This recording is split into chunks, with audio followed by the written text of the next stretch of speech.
So ayan na guys, nakita na namin yung pupuntahan namin. Yan, Nabahulop. Bababa na kami. So dito dapat kami kanina, kaya pala puro paakyat yun na puntahan namin. Guys, dito kami sa Wall Street pupunta. Yan. Ayun siya, doon kami. Bababa. Grabe, kanina lang nandun kami sa pinakataas. Yun. Yan, nandito na kami, bababa na kami. Nasa medyo, na kami, pinakababa. Pero mahaba pa to, ayan po. Zigzag pa. Kala mo clay lang siya, pero bato. Ayun guys.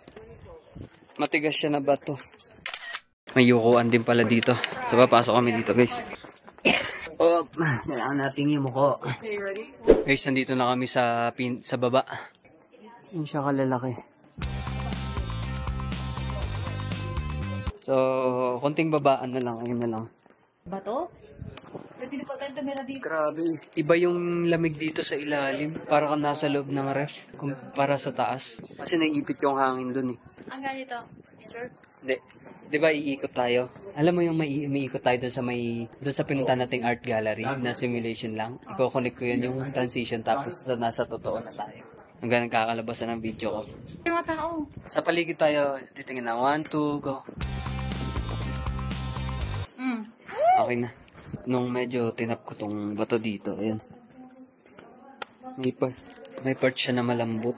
Kaya kailangan mag-ingat lang kayo. Tingin-tingin kayo sa paligid nyo, baka may bumabagsak na bato. Ayan, nasa ilalim na kami guys. So dediretso pa kami dun. Mga 1 mile pa yata yung layo na.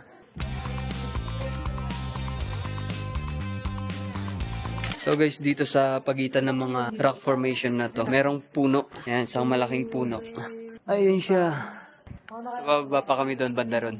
Marami nagkalat na squirrel. So hindi na kami pupunta doon bandang baba kasi pare-parehas lang ng view at may isa pa kaming trail na pupuntahan. Nandito pa lang kami sa Wall Street. So mag-aano pa kami. First namin na trail. Maglulup pa kami. Sa Bryce. Ilang million years na form tong mga bato na to. Sobrang ganda. Kakain muna kami saglit dito. Saglit, gedli. Ayan, piatos. So ano to? Red ribbon, itlog. Vlog. Sa likod mo siya, makalakad. Nasa likod mo siya si Alvin. Sup, Alvin? Oh. Mihingi siya ng pagkain. Pero bawal silang pakainin dito. So guys, ito na yung totoong struggle. Yung pabalik. Tignan niyo kung gaano kataas yung babalikan namin. Ayun pa siya. Oh, tiya, ang layo. Siguro mga ano to, mga 1 mile. Yung pataas.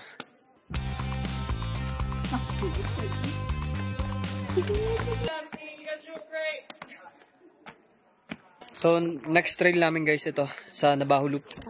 2 bridges, dito kami dadaan. Daming tao. Madami rin tao pupunta dito. Isigat siya sa social media. Let's go! Ewan mo lang sila pupunta. Doon na, malalaman na natin doon. Guys, tingnan itong gamit kong bag na pang hike. Nakita ba? Ayan, bag ko. Tapos meron na siyang inuminan dito. Sisip-sipin mo na lang.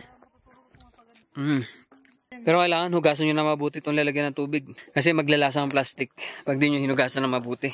So yun guys, pababa na naman kami. Ayun, doon kami bababa. Walang katapusang lakad. Yan talaga ang buhay ng mga hiker. So ganito yung ginagawa talaga namin every week. This is what we do for a living. So we hike every time there's a free time. And we upload it on our social media account that has 50 million subscribers and followers. Look at that. Look at that shit. Look at them. Tama na, wala tayong magagawa. Tara na. Mahal mo na eh. So guys, babalik na kami. Hindi namin tinapos dahil dulo lang yata to ng Wall Street. Hindi na namin tinapos. Pare-parehas ng view. Iisa. Magpapagod lang kami. Magugutom lang. Palit kami. Pupunta kami dun sa kabila. Baka iba-iba naman yung view doon. Kabila. Oh, grabe. Akyata na naman to guys. Di na malaki talaga yung puwet mo kaliwa. Kaliwa lang. Pero sa'yo mo kasi yung kanan.